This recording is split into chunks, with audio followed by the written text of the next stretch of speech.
मित्रांनो, एड लागलं प्रेमाचं या मालिकेच्या आजच्या भागामध्ये आता मंजिरी काम करत असते तेव्हा जीजी तेथे विचारते, काय ग तुझ्या काकूने कोणती अट घातली होती तुला पैसे देण्यासाठी?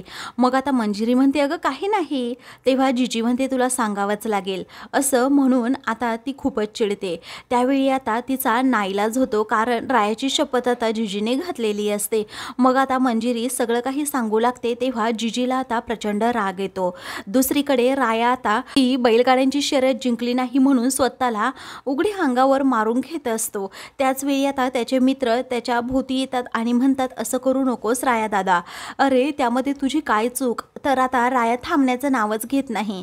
तो आता स्वतःला चापकाचे फटके उघडे अंगावर मारत असतो. तेव्हा आता राया मला सगळं काही आठवत असतं की कशा प्रकारे मंजिरीने माझा अपमान केला आणि अण्णाने तर तोंडसुद्धा मला नंतर दाखवलं नाही आणि अण्णाने सुद्धा माझा खूप अपमान केला आहे. त्यावेळी आता टिपिकल म्हणतो, अरे माझी चूक झाली आहे, तू प्लीज असं करू नकोस. मग आता आपण शर्यत जिंकलो नाही त्याचा दोष मलाच लागला आहे असं आता राया म्हणतो. त्यावेळी आता त्याचे मित्र रायाला समजवतात की अरे तू त्या अण्णासाठी खूप काही केलंय, त्यामुळे प्लीज तू असं स्वतःला त्रास करून घेऊ नकोस. तेव्हा आता राया खूपच चिडतो, म्हणतो की माझ्या हातून खरंच खूप मोठा त्यांचा अपमान झालाय. रायाच्या पाठीला खूपच जखम झालेली असते. ते पाहून आता त्याचे मित्र लगेच हळद आणि गरम पाणी आणायला जातात. इकडे आता जीजीला समजतं की शशिकलाने माझ्या लेकीचा खूप अपमान केलाय.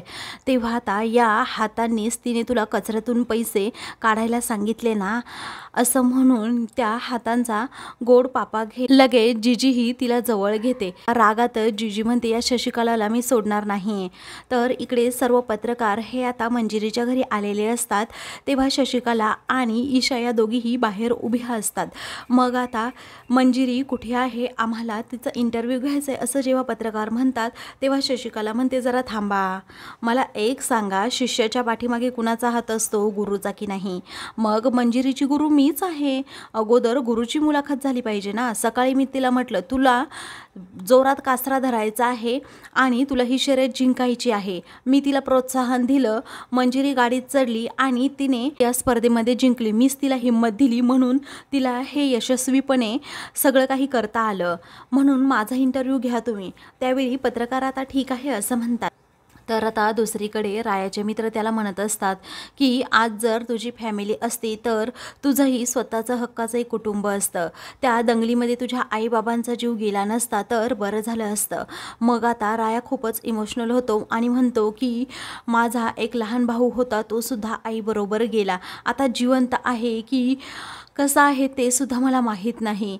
माझी आईची मला आज खूप आठवण येते, कारण ती जर आज इथे असती तर मी वेगळ्याच वाटेवर असतो. असं म्हणून तो आता खूपच इमोशनल होतो. त्यानंतर तो म्हणतो की या अण्णाने मला जीवनदान दिलं. त्या दंगलीमध्ये माझा जीव गेला असता परंतु या अण्णाने मला वाचवलं. म्हणून आईबाप नसले तरीही मला माझ्या अण्णाने जीवनदान दिले, म्हणून मी त्यांचे उपकार आयुष्यभर फेडू शकणार नाही. आणि आज त्या मिस फायरमुळे माझ्या अण्णांचा अपमान झालाय ना, असं म्हणून तो टिपिकलला सांगतो की तू काहीही कर परंतु त्या मिस फायरची सर्व कुंडली माझ्याकडे पाहिजे. ती कुठे जाते, कुठे येते, काय करते, सगळं काही. तेव्हा ठीक आहे असं टिपिकल म्हणतो. इकडे आता शशिकला ईशाला म्हणत असते, काय ग मी कशी दिसतीये? तेव्हा खूप छान दिसतीये. तेव्हा तुझ्या त्या दुबईवाल्या पप्पांना लगेच तो व्हिडिओ पाठव असं आता शशिकला म्हणते आणि मलाही तो व्हिडिओ दाखव. तेव्हा व्हिडिओ पाहत आता शशिकला म्हणते, बापरे कसली तरुण दिसतीये मी, तुझे पप्पा अजूनच माझ्यावर फिदा होणार. असं म्हणून ती आता खूपच तोऱ्यात असते. तेवढ्यातच जीजी म्हणते, हो ना, माझ्या बारक्या जाऊबाई तर खूपच छान दिसत आहेत, खूप सुंदर.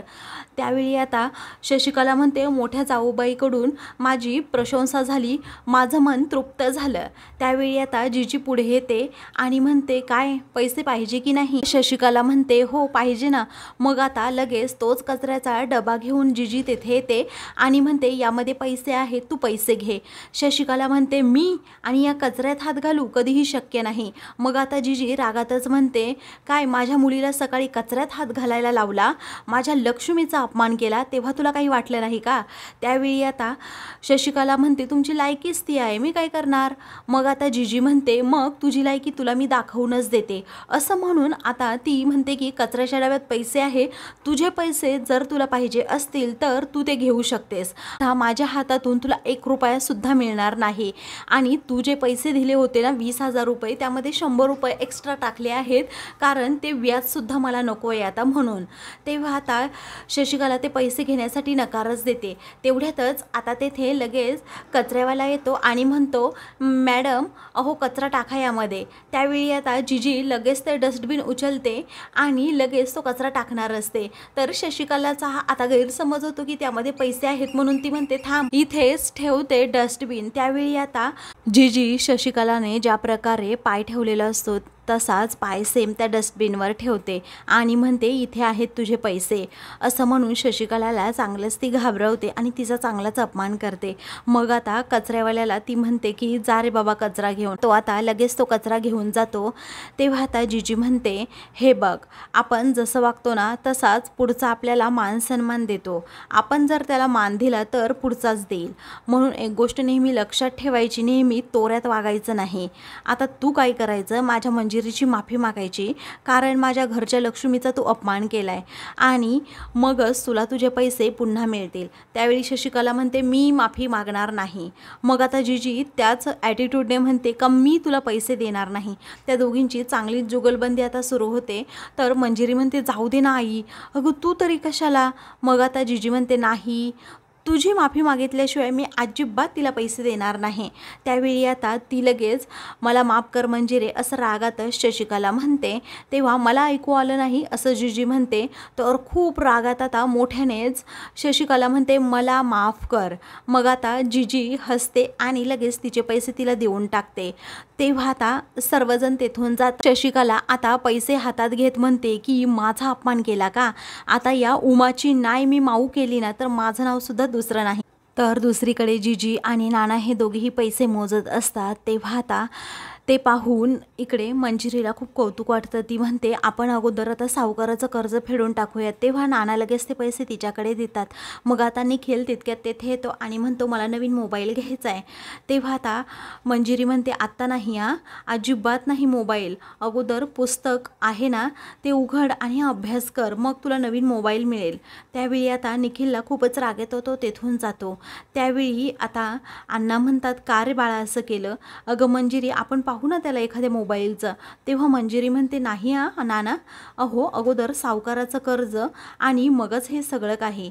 तेव्हा आता ठीक आहे असं नाना म्हणतात. ती आता लगेच पैसे देण्यासाठी जाते. बाहेर आल्यानंतर निखिल आता गाल फुगवून असे ते बसलेलं असतो. मंजिरी म्हणते मला माफ कर ना बाळा, मला माहिती आहे तू मला माफ करणारच आहे. असं म्हणून आता ती त्याला म्हणते की मी जाते हा पैसे द्यायला. तेव्हा आता निखिलला अजूनही मंजिरीचा खूप राग आलेला असतो. आता दुसरीकडे रायाचा मित्र हा तेथे येतो आणि त्याला मंजिरीबद्दल सर्व काही सांगतो. मंजिरी कुठे राहते, तिच्या फॅमिलीमध्ये कोण कोण असतं हे सगळं काही सांगितल्यानंतर राया म्हणतो ए मिस फायर, तू माझ्या अण्णांचा अपमान केला ना, मग आता बघ मी तुझी कशी वाट लावतो ते. नाही अण्णांच्या पायावर आज तुला डोकं ठेवायला लावलं ना तर माझंही नाव राया नाही.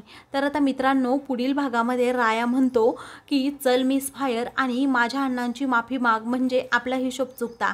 तेव्हा ती म्हणते मी कुठेही येणार नाही, तू तुझ्या मार्गाला जा, मी माझ्या जाते. तेव्हा आता तो ऐकायलाच तयार नसतो. तेवढ्यातच तेथे आता एक पोलीस येतो. त्या पोलिसाची एंट्री आता तेथे झालेली असते. आता रायापासून तो पोलीस आता मंजिरीला वाचवतो आणि तिच्या घरी नेऊन सोडतो. मग आता जिजी म्हणते कोण आहेत हे. तेव्हा अगं रस्त्यामध्ये हे मला भेटले आणि त्यांनी मला घरापर्यंत आणून सोडलं असं मंजिरी म्हणते. तर जिजीच्या मनात लगेच येतं की ते हँडसम आहे आणि माझ्या मंजिरीची काळजी केली त्याने, तो माझ्या मंजिरीबरोबर लग्न करेल का असा विचार जिजीच्या मनात येतो. अशाच मालिकेंचे पुढील भाग पाहण्यासाठी चॅनलला सबस्क्राईब